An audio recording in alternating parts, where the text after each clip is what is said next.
जय माता दी। जय मां कामाख्या। कामाख्ये वरदे देवी नीलपर्वतवासिनी त्वं देवी जगत माता योनि मुद्रे नमस्तुते। कामाख्ये काम संपन्ने कामेश्वरी हर प्रिय काम नाम देहि मैं नित्यम कामेश्वरी नमस्तुते। काम दे काम रूपस्थे सुभगे सुर सेविते करोमि दर्शन देव्यम सर कामार सिद्धयेत। ओम महेशानी महामाये चामुंडे मुंड मालिनी आयु आरोग्य ऐश्वर्य देहि में देवी परमेश्वरी। ओम जयंती मंगला काली भद्रकाली कपालिनी दुर्गा क्षमा शिवा धात्री स्वाहा सदा नमस्तुते। देवराधा ट्रस्ट की तरफ से सत्यवाणी की प्रस्तुति।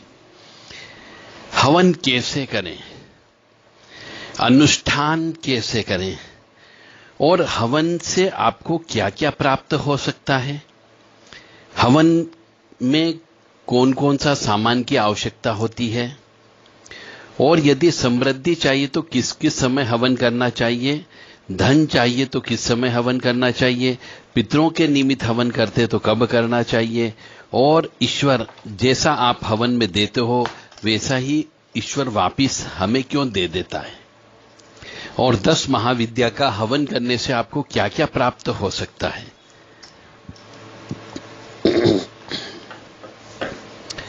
तो सभी मनुष्य जितने भी हिंदू सनातनी हैं सभी ईश्वर की कृपा प्राप्त कर सकते हैं, परंतु करना नहीं चाहते।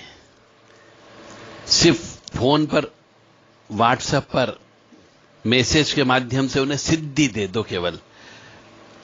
अरे आप कष्ट में हो मान लिया, क्योंकि आपने हवन नहीं किया इसलिए आप कष्ट में हो। आप परेशानी में हो, क्यों परेशानी में हो, क्योंकि आपने हवन नहीं किया। आपको बीमारी इसलिए लग गई क्योंकि आपने हवन नहीं किया। आपके यहां लाइलाज बीमारी इसलिए लग गई क्योंकि आपने हवन नहीं किया। आपने अपने कुल के देवी देवताओं को, अपने पितरों को, अपने घर के अंदर रहने वाले स्थान के देवी देवताओं को, और जो घर के अंदर बैठे हुए हैं मूर्तियों में, तस्वीरों में, उन सबको आपने भूखा रखा हुआ है। जब ये सब शक्तियां भूखी रहेगी तो आप कैसे खुश रह सकते हो, सवाल ही पैदा नहीं होता है। इसलिए आज के जमाने का मनुष्य दुखी है, और जो मनुष्य हवन करते रहता है वो बहुत सुखी है। उसके यहां अकाल मौत नहीं होती है, उसके यहां कंगाल नहीं होता, उसके यहां दरिद्रता नहीं आती है, उसके यहां अशांति नहीं पहुंचती है। इसलिए मेरा आप सबसे निवेदन है कि हवन करना प्रारंभ करो। हवन करने से सब कुछ प्राप्त हो सकता है। हमारे पूर्वज ऋषि मुनि जिनने गोत्र प्रारंभ की है, हम जिसकी संतान हैं, वो रोजाना हवन करते थे, और उसी के प्रताप और पुण्य से वो आगे की वंश वृद्धि भी करते थे और उनको सुखी समृद्ध भी रखते थे, और यही परंपरा वो हमें देकर के गए हैं। परंतु चूंकि हम इन परंपराओं को हमने छोड़ दिया, हमारे संस्कारों को हमने छोड़ दिया, इस वजह से हम कष्ट में चले गए हैं। और आज की तारीख में हर तीसरा चौथा व्यक्ति पीड़ित है, और पीड़ित होने का केवल एक ही कारण है कि उसने हवन करना छोड़ दिया। इसलिए हवन करें और ईश्वर की कृपा प्राप्त करें। और आप सब ईश्वर का कुछ न कुछ पूजा पाठ सब करते हैं, परंतु केवल 2 अगरबत्ती लगाने से कुछ नहीं होगा, केवल दीपक लगाने से आपको कोई हासिल नहीं हो सकता, कोई सुख समृद्धि शांति नहीं मिल सकती। और यदि आपको सुख समृद्धि शांति चाहिए तो आपको हवन तो करना होगा।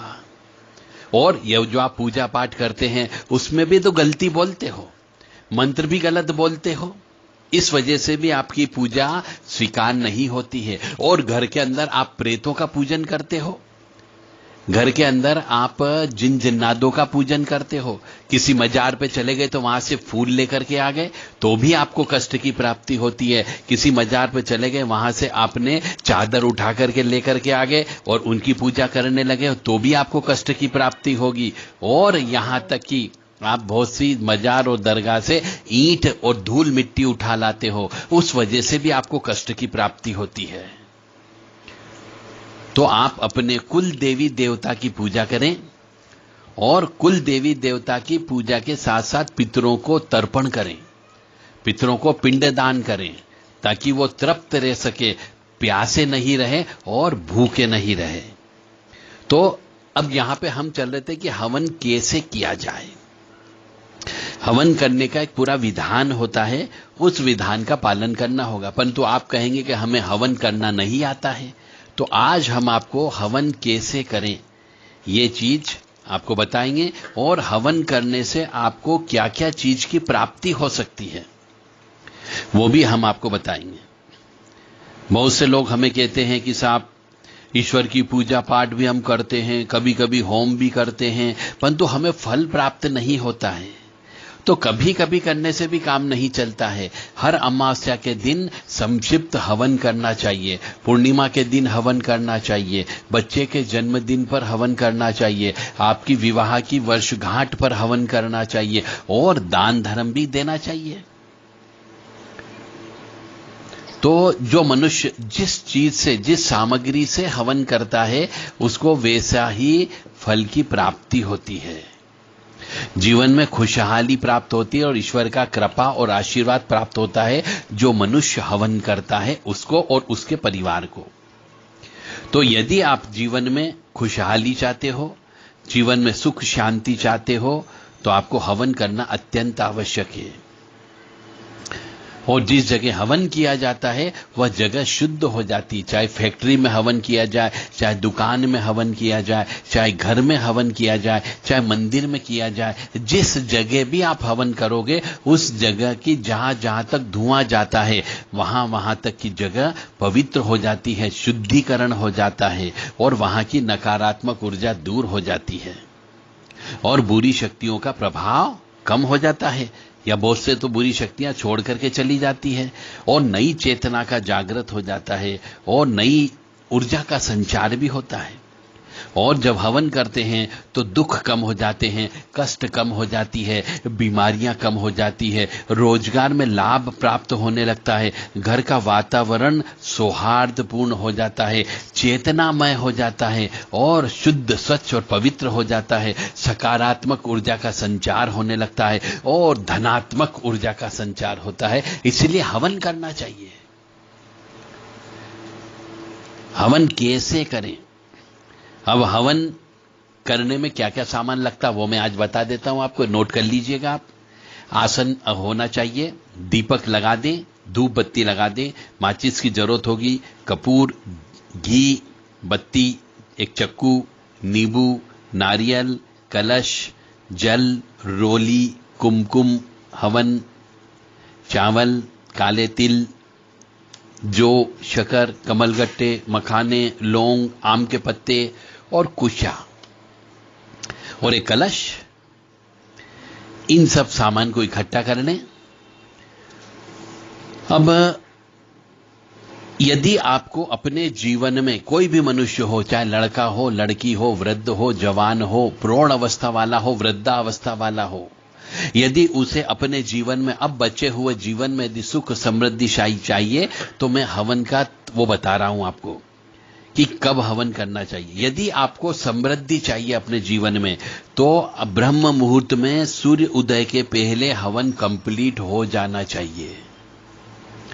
और फिर जब सूर्य नारायण भगवान निकलते हैं उस समय सूर्य नारायण भगवान को जल देना चाहिए, तांबे के लोटे में कुमकुम मिलाकर के लाल कलर जो है सूर्यनारायण भगवान को जल चढ़ाना चाहिए।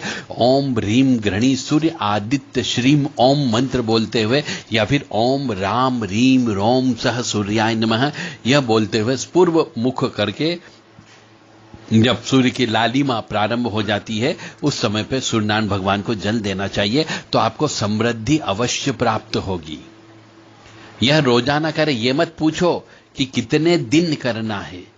यदि आपको मलाई खाना है तो रोजाना मलाई खाइए, यदि आपको घी खाना है तो रोजाना घी खाइए।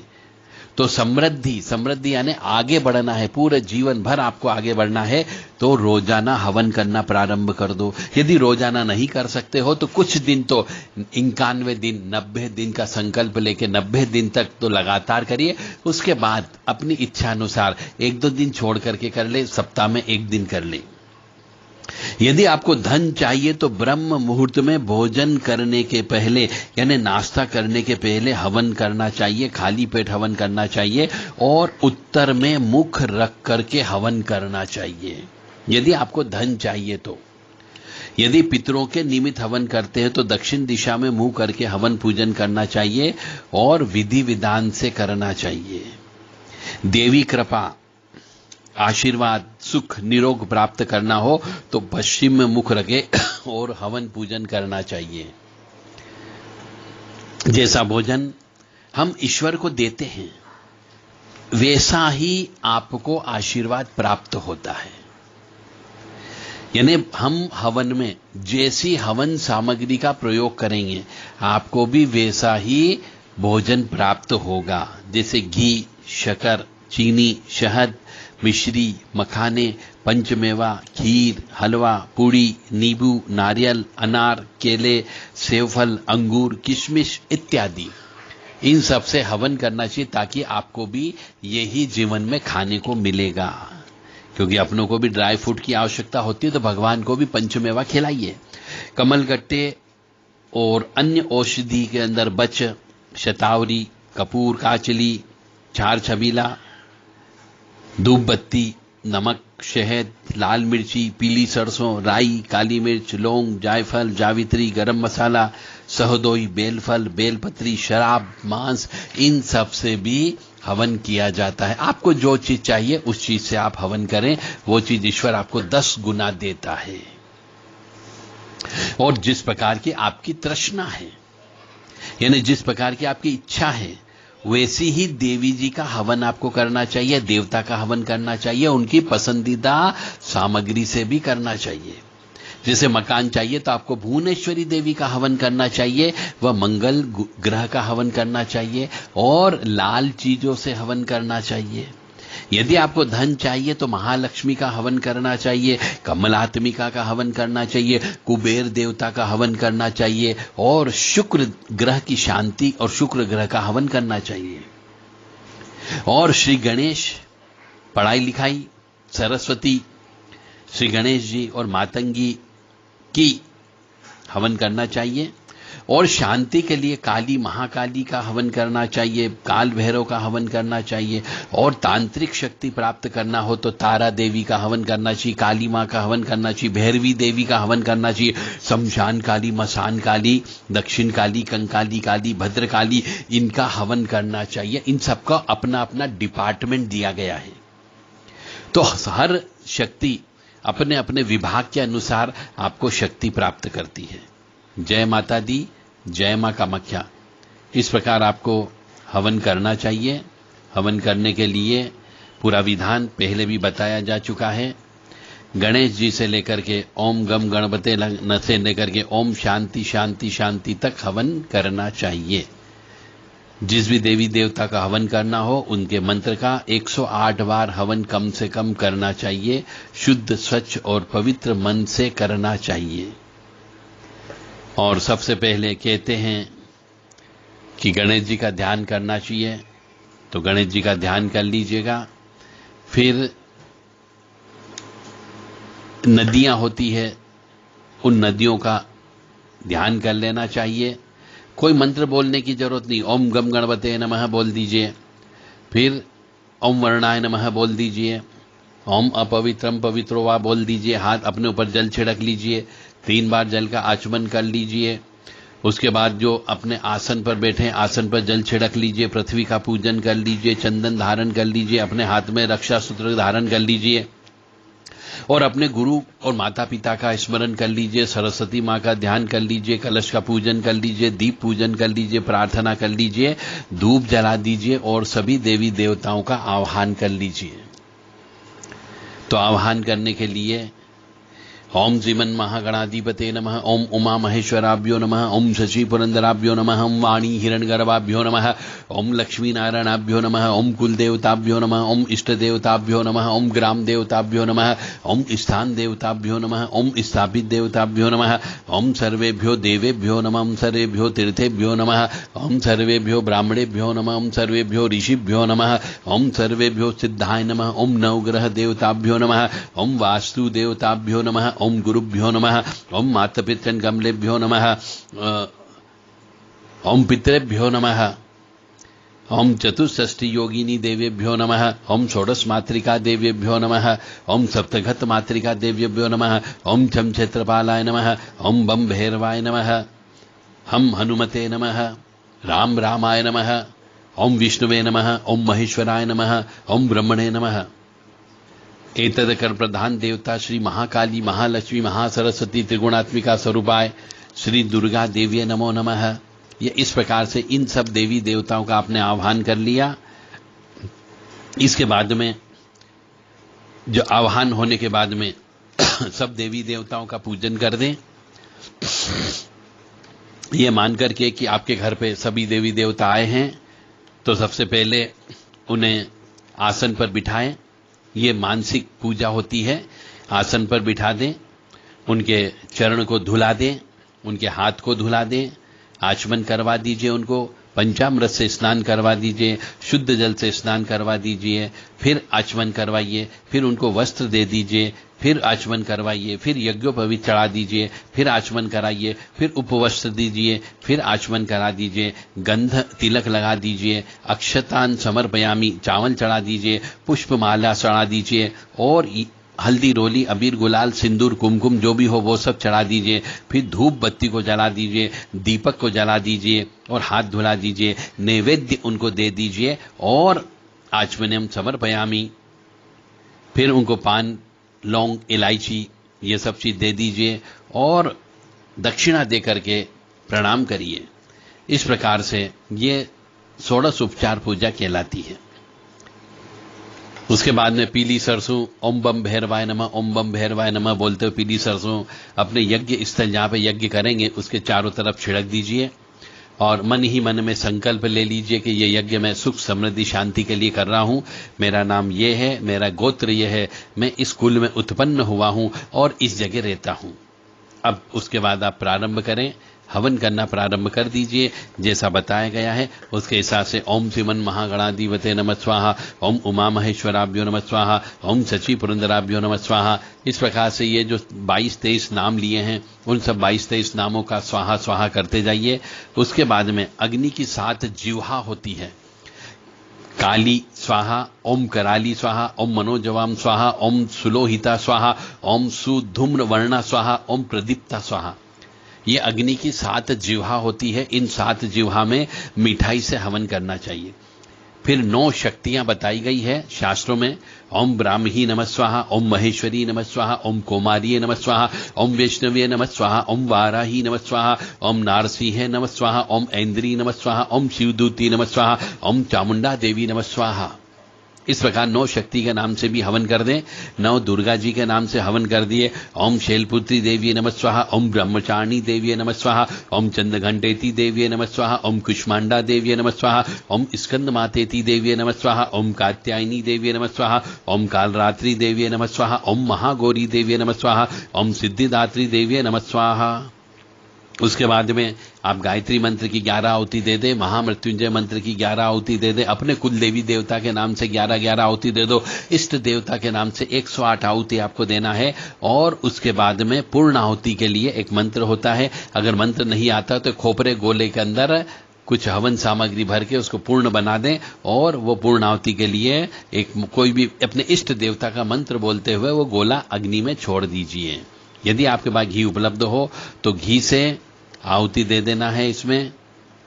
ओम प्राणाय स्वाहा, ओम अपानाय स्वाहा, ओम व्यानाय स्वाहा, ओम उदानाय स्वाहा, ओम समानाय स्वाहा। इस प्रकार से 5 आहुति घी की दी जाती है। उसके बाद जल छोड़ करके ओम शांति शांति बोल दे, साष्टांग नमस्कार कर ले, शुभ कामना करे कि भैया हमारे घर परिवार के सभी व्यक्ति सभी सुखी रहें और जो देवी देवता है उन सबको धन्यवाद स्वरूप पुष्प चढ़ा दें और फिर प्रार्थना करें कि हे भगवान, मैं आह्वान करना नहीं जानता, मैं विसर्जन करना नहीं जानता, मैं पूजा करना नहीं जानता, मुझे आप क्षमा करें। मैं मंत्र नहीं जानता, मैं क्रिया नहीं जानता, मैं भक्ति नहीं चाहता हूं, इसलिए आप यदि कोई गलती हुई तो मुझे माफ करें। जय माता दी, जय मां कामाख्या।